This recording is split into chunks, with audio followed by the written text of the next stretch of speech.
Let us welcome the third speaker. The third speaker is Mr. Kohei Nishikawa. His speech title is Our Futures with Technology. Our Futures with Technology. So, Mr. Nishikawa, please come up to the stage.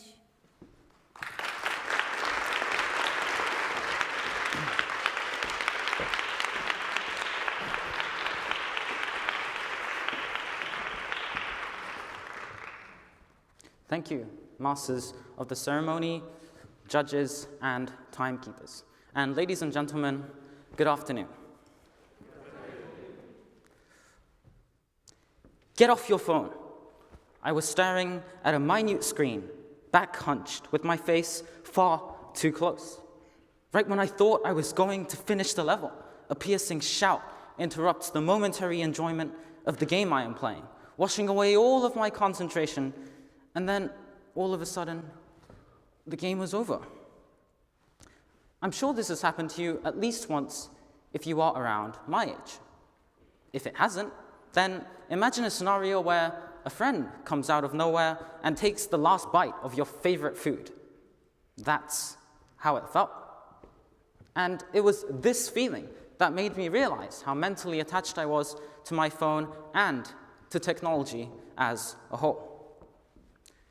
In an era known as the computer age, it would definitely be an understatement to say that we are constantly surrounded by the flow of the latest forms of technology. Rather, we find ourselves persistently drowning in an endless sea of information. There is no doubt that what we call modern technology, phones, computers, artificial intelligence, and so on, has had an immeasurable impact on our lives, for better and for worse. You may immediately lean towards the opinion that technology is phenomenal, exceptional, and instrumental. I do not disagree. But is it really helping us as people who constantly need each other's support? Those in favor of technology mainly stress the convenience they have brought to our lives. Technology has connected countless people globally, enriched our knowledge of other cultures, and at times have been there to support us when humans could not. They serve as perfect, comforting distractions when our lives are demanding and stressful, and they don't hurt us like people do. They have assisted millions or even billions, whether young or old, rich or poor, and in numerous ways on multiple occasions. Technology assists us when filing taxes, ordering food when we are too lazy to get off our sofas, reading when getting a newspaper or taking a trip to the bookstore is too much of a hassle, and even wakes us up in the morning to be on time for school or work.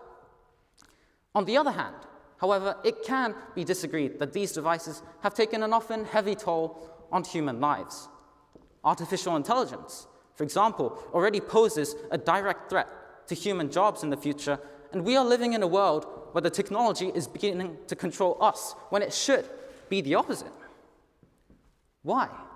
Why have we come to treat technology as our equal and not simply as a tool? It was only recently that a Japanese man married popular virtual character Hatsune Miku. A man died a few months ago in a foolish attempt to take a selfie with a bear. For some, the majority of their day is spent locked up in their rooms playing video games, and even when we gather with our friends, we stare at our screens anyway. I will not, and never will, deny the tremendous number of benefits that technology has brought into our lives. I, for one, am at the mercy of it too. I mean, I love my phone. Without the appearance of the various types of technology, I would not be the same person I am now. To briefly explain, over a short span of 16 years, I have lived in 5 different countries, and technology is what gives me the opportunity to talk to my best friends overseas. However, while technology is undoubtedly remarkable, I am not here to sing the endless praises of its presence. And so, what is the biggest difference between us humans and the technology we utilize? Perhaps it is the fact that we have emotions, imaginations, or unique interpretations of events around us. To me, one stands above the others. It is the fact that we have emotions. Through these, we learn to deal with pain, sadness, and grief, to get through the difficult times, and learn to appreciate the good moments through happiness and joy. We learn how to feel love and hatred, patience and anxiety, excitement and anger, and only after we understand all of these can we truly say that we feel. Through our emotions, we are able to connect with others, share values, and empathize. After all, it is only us humans who have the ability to take us outside ourselves and be altruistic. Can technology do any of this? The answer is no. In a time when mental health and our emotional states have become more and more of a sensitive topic, why have we allowed technology to occupy such a dominant space in our world? Dopamine, a chemical that plays vital roles in motivation and is produced by our brain mainly through food or drugs like cocaine, is now also produced when our phones ring with notifications from social media. While dopamine can be good, excessive release can lead to opposite effects, schizophrenia and avolition. Though it may still take several years until robots replace our lovers and lawyers, if we are to continue this way, there will be no way back. What will we do in a world when we are replaced? If we are given the opportunities to study but cannot find a satisfying job, how will we find economic worth and self-value? What makes us different is that we are not born with a specified purpose.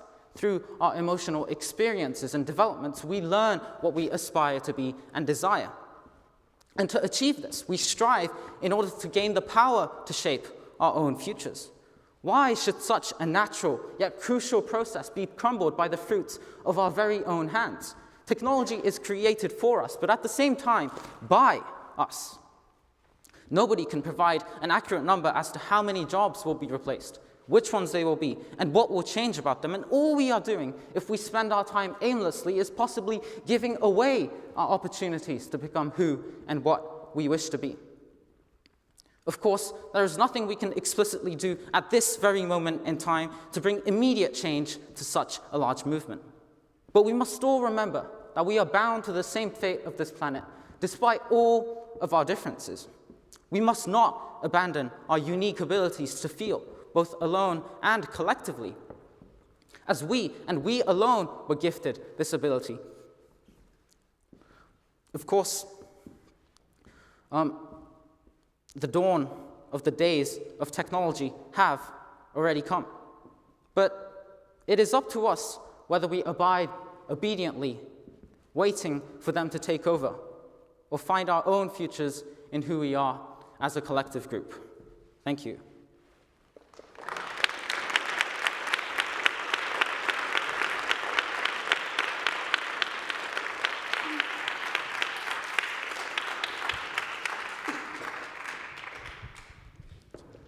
Thank you, Mr. Nishikawa.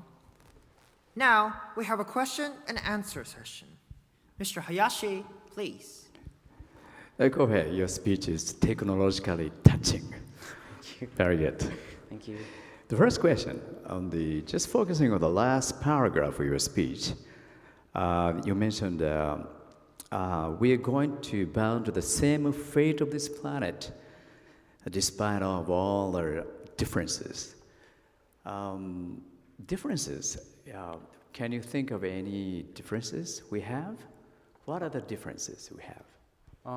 Of course, there are many differences, including, cultural differences, or where we grew up, the environments that, we were raised in, and so on. And so it is only natural that people will have significant differences. And, these can also come down to, like, for example, physical, like race.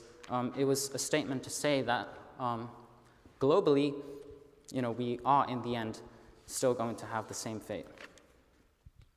And the planet is a very big word in this, but I believe it is a good way to speak in this stage. But the fate of this planet, would you please describe fate of the planet. Oh, okay. So for example, if we do not stabilize our own existence and we continue to serve technology like it is something that, if we continue to serve technology instead of prioritizing what we need to as humans, like our connections with people, then there could come a time where communication will have been cut out or will be made incredibly difficult, as we are all too focused on our screens, too focused on online activities. And yeah, it could generally create a world where direct communication between people could be decreased by a large scale. Okay, thank you. Okay, also I would like to pay attention to the last part of your last paragraph.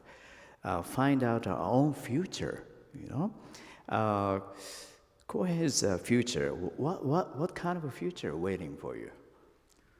I am not sure what I specifically want to be, but I do know that I want to pursue a job that includes, interacting with people from various different cultures to ensure that, my job will have interaction with people, to ensure that my connections with real people I'm not saying that, these internet connections are negative, but I do want to pursue a job where I am constantly meeting new people, on an international scale, where I can prioritize my connections with people as well as my use of the internet.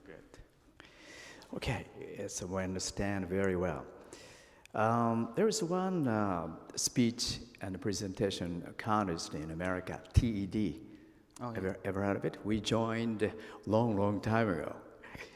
And TED, technological entertainment design, is a key word for that. Any idea about the TED? Sorry. Are you interested in joining all these contests? Oh, I don't know about that, but I have.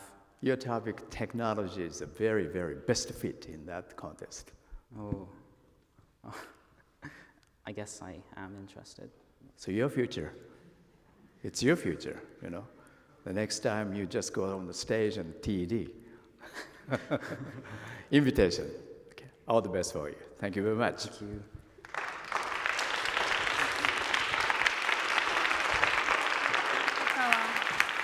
Please go back to your seat.